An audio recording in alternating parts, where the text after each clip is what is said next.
Hi, I'm Gabby. Hey, I'm Aiden. This was week 2 of our fall into Pure Bell, and this week we did speed. So we did a lot of speed drills just to do some exposure therapy, which you can certainly do at home. We talked a lot about how to make this easy. We talked about alignment. One of the first things we talked about was making sure we don't walk like a penguin. So we're having our feet nice and underneath our hips so that we have a much more efficient and fast movement compared with this side to side where it takes so much longer to transition that way. We talked about putting our jawbone over our shoulder blades, which is puts our ribs over our hips and our hips over the balls of our feet to get that alignment nice all the way from the head down to the balls of the feet, so we're right on top of ourselves and nimble. And then we also talked a little bit about how we wanted to be a Halloween skeleton. So that was the visual we used to imagine our feet are kind of just like relaxed and dangling off of our rib cage, like the skeletons that are connected by just the little joint pieces. Yep. We also, after playing some very fast music, try to do a small handful of variations that we think are fun and maybe a bit efficient to fast music. It might make things a little bit easier or give you a little breather. You want to try these things? Yeah, we did a little bit of a tick-tock in our basics. So 1, 2, 3, 4, 5, 6, 7, 8, 1, 2, 3, 4, 5, 6, 7, 8. That would be the other way if you're leading.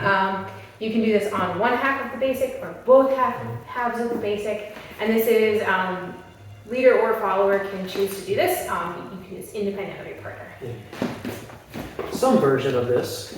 I'll do regular basic first. And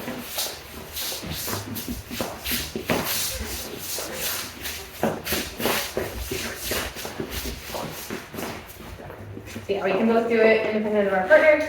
And in case this reminder helps, the travel of the partnership is not so much straight this way, it's a much more angled for that particular step, because I don't know, that's the way my body goes when I'm doing this. Yeah, that way, not that way. Keep it within the lilt of our dance, so on that diagonal line, and keep it small. Mm-hmm. And then from there, we did a little bit of a hesitation step. I'll try and show that. Yeah, we thought of it as just a hesitated or an extended uphold. We tried it on both sides, but my own habit is mostly to extend the uphold on my right, or the 7, 8, or however many beats you might add. So to show that solo, it might look something like this: 1, 2, 3, 4, 5, 6, 7, 8. Add a couple beats and continue from there.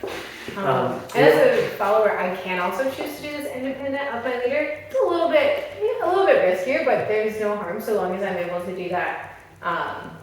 So within the flow of our basic, I can do this on my own. Yeah. So let me try one of those partners. Smaller basic first. And 1, 2, 3, 4, 5, 6, something, something, something, and continue dancing from there.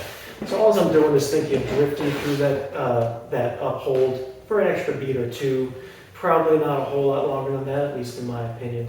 And then, you can add some repeaters or whatever you want to get back on the music. As a follower, if I'm going to do this independent of my leader, can you leave me in basics?